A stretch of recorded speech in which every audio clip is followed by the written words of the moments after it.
Laura James has been diving in Puget Sound for more than 20 years. Just the feeling of being weightless. It's just like flying. The animals are fantastic and so different than anything you'll ever see up here on the surface. It's kind of like going into Wonderland. I don't think that people realize what a gem we have. It's the Emerald Sea. It's got so much life. The cold water has more nutrients.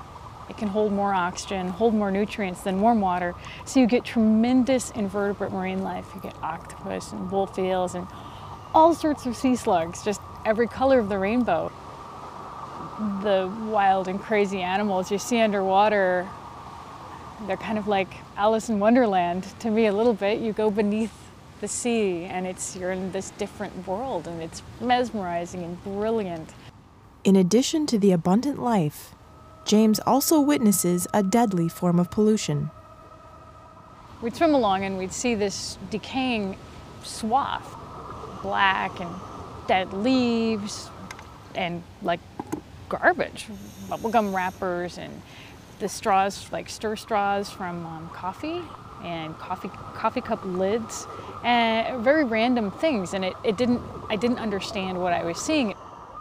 One day she came across something in the water that has haunted her ever since. We were coming up the slope and I saw what looked like a piling, and it was this big black column. And as we got closer, I realized that it was actually a storm outfall. And it was so full of road grime and who knows what, that it was just black. And it was just billowing and billowing, and it just doesn't stop. When I saw that stuff flowing into Puget Sound, I was just like, what is in this? And of course went home and I started looking it up on the internet. I'm like, what's in stormwater? And I'm like, we don't want that there. Stormwater is a toxic cocktail of sediment, grease, tire wear, and any litter small enough to slip into storm drains. And that's just what you can see. There's much more we can't see. Microscopic particles of heavy metals like copper and zinc are commonly found in urban highway runoff. There's also oil and petroleum-based hydrocarbons. Contrary to what a lot of people think, runoff is Puget Sound's biggest source of pollution. Approximately 50% of the region believe that stormwater is treated, is captured and then conveyed for treatment to a treatment plant of some type, when in fact this doesn't take place. Almost all of this water goes off totally untreated. Throughout the United States, so much land has been paved over that the total amount of impervious surfaces would cover an area the size of Ohio. Every time water washes over these hard surfaces, pollutants pour into the nearest waterway. All these impervious surfaces means that water can't get through them, whereas if it rains in the forest, the water hits the ground and then very slowly seeps into the soil, and the soil acts like a sponge. It slows down the water, it cleans the water out, it filters it. And obviously an impervious surface like pavement just doesn't do that at all. Jennifer McIntyre is leading a team that's studying how polluted runoff impacts aquatic animals. The team recently collected runoff from a highway in Seattle and trucked it down to the Washington Stormwater Center. It's one of the only facilities in the world that's conducting cutting-edge research on what's known as green stormwater infrastructure. Green stormwater infrastructure is building stormwater control structures that more closely mimic natural settings.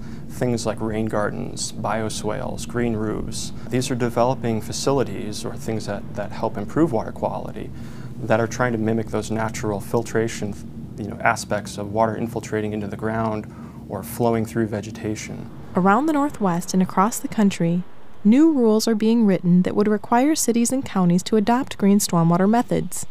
But this prospect is causing some concern. Because green stormwater methods such as rain gardens are relatively new, little is known about them, or even whether they'd make any difference. People are running out there and just building rain gardens, and that's great, but there is the potential for them not to work because we don't know very much about them yet. So some of the things that we're hoping to learn here at this facility are What are the best soil mixtures to use? What are the best plants to use? How long will these systems hold up to a continuous input of contaminants coming from stormwater runoff? We know that they reduce some of the contaminants that are in stormwater. We know that the flows can be reduced. These are all really good things, but is that enough? Is that enough to protect wild fish and their food web from some of the harmful effects of stormwater runoff? That's what McIntyre is trying to find out. Take out of the truck the ones that are full, and then we can start, yeah. Oh, so exciting. Woo! Okay. Yeah.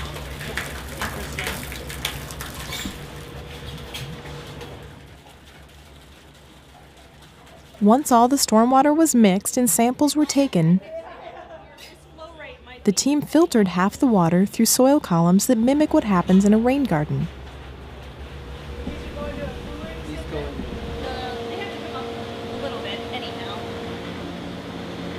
They then filled a series of aquariums, half with the straight highway runoff and half with runoff that had gone through rain garden filtration. And each aquarium got 10 juvenile coho salmon, and then pretty much we waited to see what would happen. Her plan was to monitor the salmon for 4 days. But within 12 hours, all the fish that were in the straight highway runoff were dead. And the fish in the filtered runoff, all still alive.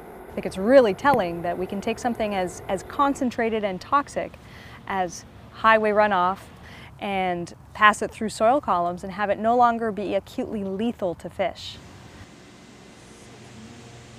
While Jennifer McIntyre searches for answers in the lab, Laura James is trying to raise awareness in the real world by documenting the effects of stormwater with her camera. If I can capture this on film, if I can share this, it will truly give our waters a voice. Because people see it and they're just, it's like shock. They stop what they're doing and they actually look. It's like a connection.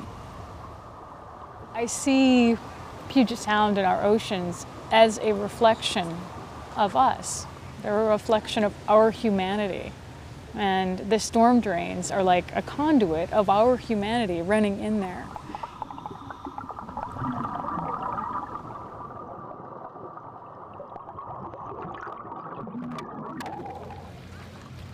It's everybody's problem and it's everybody's solution. We can't expect the government or the nonprofits or all these other entities, we can't expect them to fix it for us. We have to fix it.